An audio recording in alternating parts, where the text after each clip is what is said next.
కీర్తన గ్రంథము 103వ కీర్తన 13వ వాక్యము.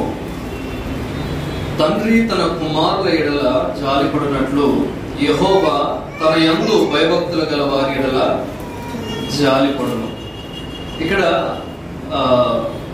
నేను మీకు తండ్రిని అని నేరుగా చెప్పకుండా దేవుడు ఏమంటున్నాడంటే, ఈ లోకపు తండ్రులు మిమ్మల్ని ఆదరించకపోయినా, పోషించకపోయినా, కనికరించకపోయినా కూడా నేను నీకు ఒకవేళ తండ్రి ఉండి అన్ని రకాలుగా సంరక్షించేటువంటి ఒక మూమెంట్ ఎలా ఉంటుందో అలాగా తండ్రి తన కుమారుని ఎడల జాలిపడినట్లు యెహోవా తన యందు భయభక్తులు గల వారి ఎడల జాలిపడును. ఏ తండ్రికైనా కూడా ఒక కోరిక ఉంటుంది, ఒక ఆశ ఉంటుంది. ఏంటంటే కొడుకు తీసుకువస్తే ఆ సంపాదనను తీసుకోవాలి, అనుభవించాలి, విలాసవంతంగా ఉండాలి అనేది కాదు. కానీ తండ్రి కోరుకునేది ఒకటే, నా కుమారుడు నేను బ్రతుకున్నంత వరకు నాకు ఎదురు తిరగకుండా, నాకు లోబడి నన్ను గౌరవిస్తూ తండ్రి అనేటువంటి బాధ్యతను, ఆ గౌరవాన్ని గుర్తించాలని ఏ తండ్రి అయినా కూడా కోరుకుంటాడు. ఈ లోకంలో ఉన్నటువంటి శారీరక తండ్రి ఏ విధంగా అయితే కోరుకుంటున్నారో ఆ రీతిగానే మన తండ్రి, మన ఆత్మకు కాపరి అయినటువంటి తండ్రి యెహోవా ఏమంటున్నాడు, తండ్రి తన కుమారుని ఎడల ఏ విధంగా జాలిపడతాడో, తప్పు చేసినా ఒప్పు చేసినా సర్లే ఏదో ఒక విధంగా తెలుసో తెలియకో చేసావు, ఇంకొక మారు చేయకు అని కుమారుని ఎడల ఏ విధంగా అయితే జాలి పడతాడో అదే రీతిగా నీ విషయంలో, నా విషయంలో జాలి పడతా ఉన్నాడంట.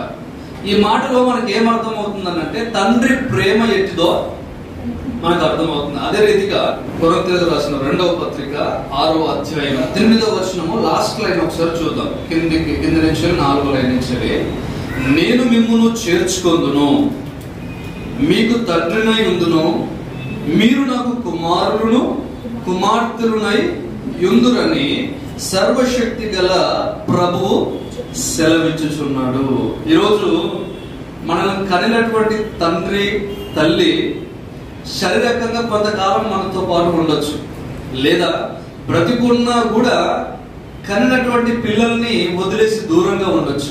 అయితే దేవుడు ఈ ఫాదర్స్ డే రోజు సెలవిస్తున్నటువంటి మాట లేదా వాగ్దానం ఏంటంటే, నేను కనినటువంటి తల్లి తండ్రిని వదిలేసి ఎడబాటుగా ఉన్నప్పటికీ కూడా నేను మిమ్మును చేర్చుకొందును, మీకు తండ్రినై ఉందును, మీరు నాకు కుమారులను కుమార్తెలునై ఉందురని సర్వశక్తి గల ప్రభువు చెప్పుచున్నాడు. దేవుడు ఈరోజు ఈ ఫాదర్స్ డే రోజు ప్రతి కుమారుడికి, ప్రతి కుమార్తెకి ఇస్తున్నటువంటి వాగ్దానం ఏంటంటే, ఒంటరిగా ఉన్నటువంటి కుమారుని విషయంలో అయినను కుమార్తె విషయంలో అయినా కూడా నేను నిన్ను చేర్చుకుంటాను, నేను నీకు తండ్రిగా ఉంటాను, నీవు నాకు కుమారుడిగా ఉంటావు, కుమార్తెగా ఉంటావు. అంటే దిక్కుముక్కు లేకుండా, చేరదీయకుండా ఉన్నటువంటి వారిని ఒక ధనవంతుడు అడాప్ట్ చేసుకున్నట్లయితే, దత్తత తీసుకున్నట్లయితే అంతవరకు ఎటువంటి ఆదరణ లేనటువంటి ఆ వ్యక్తికి చాలా సంతోషం కలుగుతుంది, అవునా? అయితే తండ్రి దగ్గర నుంచి రావాల్సింది ఏంటి? ప్రేమ, మమకారం. అయితే మన దేవుడిని యెహోవా గాని లేదా యేసయ్య గాని మనల్ని తండ్రిగా చేర్చుకున్నట్లయితే ఆయన కంటే మిక్కిలిగా ప్రేమించేవారు ఇంకెవరు లేరు.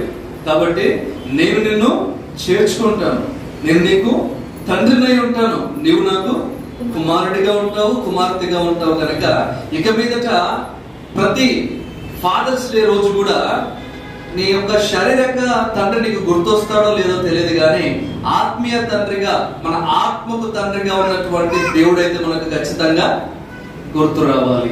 హల్లెలూయా. ఎందుకనంటే ఆ దేవాది దేవుడు మీకు తండ్రి, నాకు తండ్రి, మనకు తండ్రి, మన తండ్రులకు కూడా తండ్రి. ఆయన almighty God, ever lasting father. ఆయన యొక్క ఉనికి అనేది అంతముకు ఉండదు. అతను ఉనికికి గాంధీ తాత అందరికి తాత అయినట్టుగా అంతకంటే గొప్ప దేవుడు మన తండ్రి. ప్రతి ఒక్క వృద్ధుడికి ఆదాము మొదలుకొని నేటి వరకు ప్రతి ఒక్కరికి తండ్రి ఉన్నాడు. అంత గొప్ప తండ్రి స్థానము కలిగినటువంటి మన దేవుడు ఉండగా ఇహలోక తల్లిదండ్రులు తండ్రి మనల్ని పరామర్శించకపోయినా, మనకు తోడున్నా, చేరదీయకపోయినా కూడా మన ఎవర్ లాస్టింగ్ ఫాదర్, నిత్యుడగు తండ్రి మనకు తోడుగా ఉండి మనల్ని బలపరుస్తున్నాడు కనుక ఈ ఫాదర్స్ డే రోజు ఆయన ప్రేమను, ఆయన కనికరాన్ని మనం జ్ఞాపకం ఉంచుకొని ఆయన యందు భయభక్తులు కలిగి ఉండడానికి ఇష్టపడాలంట. సో ఈ మాటలు ఈ యొక్క ఫాదర్స్ డే రోజున మీ వెనుకల్లో దేవుడు దీవించి ఆశీర్వదించును గాక. మరొకసారి జీసస్ పవర్ మినిస్ట్రీస్ నుండి ఒక సంఘ కాపరిగాను, మీరు ప్రేమించేటువంటి ఆత్మీయ తండ్రిగాను హ్యాపీ ఫాదర్స్ డే.